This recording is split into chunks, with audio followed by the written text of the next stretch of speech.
Mesdames et messieurs, bonjour, bonsoir. Je suis Patrick François et bienvenue sur Haïti Culture et Perspective, la chaîne qui dit du bien d'Haïti. Dans l'émission d'aujourd'hui, je vous parle d'un homme à qui il n'a fallu que 3 ans. 3 ans seulement pour devenir le plus grand peintre haïtien de tous les temps. Je vous parle de l'homme qui a impressionné André Breton. Je vous parle du surréaliste des surréalistes. Je vous parle d'Hector Hippolyte.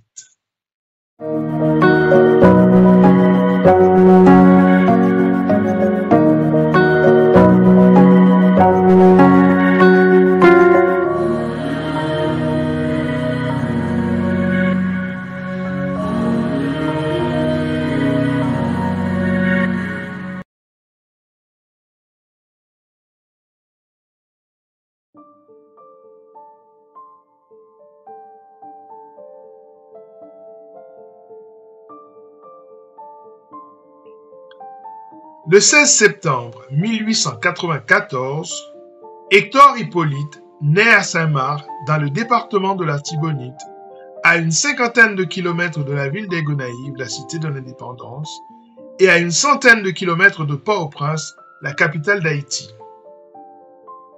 Il grandit dans une famille de vaudouisants. Pour survivre dans l'Haïti du début du XXe siècle, il devient tour à tour peintre de maison et cordonnier. Très jeune, il voyage pendant 5 ans à New York et à Cuba entre 1915 et 1920. La rumeur dit même qu'il aurait été en voyage initiatique à Dahomey, d'où il serait issu, et en Éthiopie. Pendant l'occupation américaine, Hippolyte, qui n'a pas de pinceau, peint des morceaux de carton avec des plumes de poulet et les vend ensuite aux militaires américains. Devenu entre-temps un peintre autodidacte, il peint les temples vaudous de ces couleurs vives dont il a le secret. Mais sa carrière de peintre commence véritablement au cours de l'été 1945, quand il fut conduit à Port-au-Prince avec l'aide de l'écrivain Philippe Toby Marcelin, auteur du roman intitulé Canapé vert.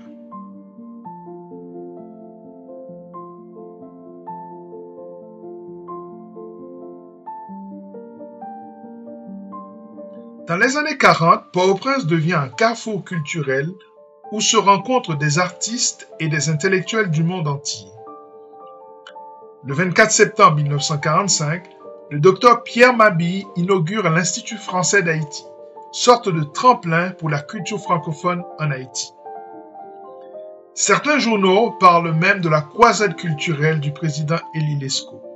Ainsi, le pays accueille Aimé Césaire en 1945, André Breton et Wilfredo Lam, le peintre cubain, le 4 décembre 1945. Il visite le centre d'art et y achète plusieurs tableaux. Les journaux titrent « Le surréalisme débarque à Port-au-Prince ». Le centre d'art, c'est cet endroit où la production artistique ne cesse jamais. Telle sera l'ambition à peine voilée du peintre américain DeWitt Clinton Peters, arrivé en Haïti en 1943 comme professeur d'anglais. Conscient de la magie de l'art haïtien, il contribue au changement du sort de certains artistes. DeWitt se montre fasciné par le travail audacieux des artistes haïtiens, hérités de l'indigénisme culturel et soucieux de rentrer dans une forme de modernité.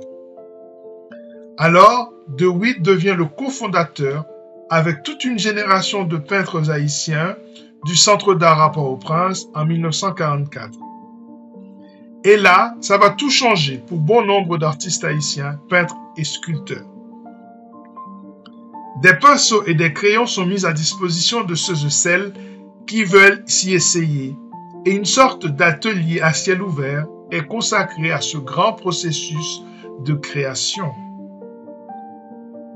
L'année suivante, DeWitt rencontre Hector Hippolyte.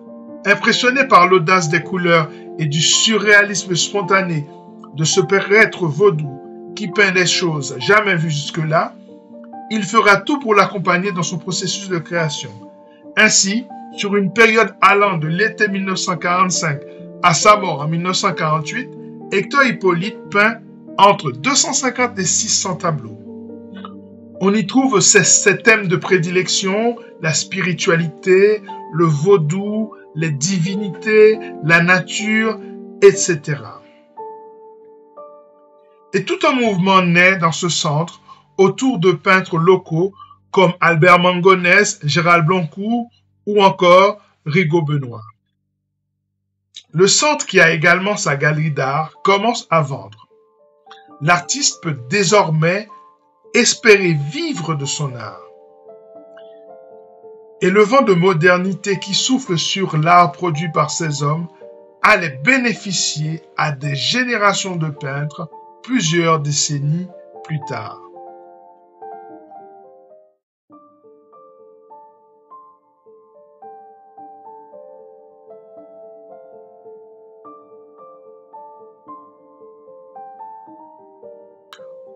André Breton est fasciné par le potentiel artistique d'Haïti. Le poète Clément Magloire Saint-Aude l'impressionne. De passage au centre d'art, il découvre l'œuvre magique d'Hector Hippolyte, dans laquelle il identifie la quintessence du surréalisme. André Breton explique son émerveillement devant les œuvres exposées au centre d'art et plus particulièrement le travail d'Hector Hippolyte. Il dira de son œuvre qu'elle est pure de tout alliage et sonne comme un métal vierge. Il se dit pris d'un saisissement particulièrement fort devant Adoration à la Sainte Vierge. André Breton et Wilfredo Lam achètent plusieurs tableaux d'Hector Hippolyte. Cet écho effectué à l'international procure davantage de notoriété à l'art haïtien qui reçoit enfin ses lettres de noblesse.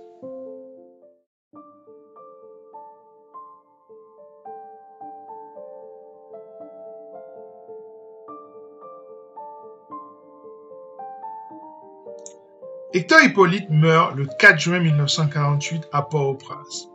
Il avait 54 ans. Pendant une période de 3 ans, de juin 1945 à juin 1948, il peint sans relâche. Ce travail de 3 ans constitue le corps de son œuvre et a fait sa renommée internationale. En 1947, son œuvre est présente à une exposition de l'UNESCO à Paris, où il est très bien reçu par la critique. L'écrivain Truman Capote se montre même dithyrambique à son égard. Il est sans doute à ce jour le peintre haïtien le plus connu à l'international, grâce notamment à son talent et à la notoriété que lui ont procuré André Breton et Wilfredo Lam. Les tableaux d'Hector Hippolyte sont présents dans le monde entier.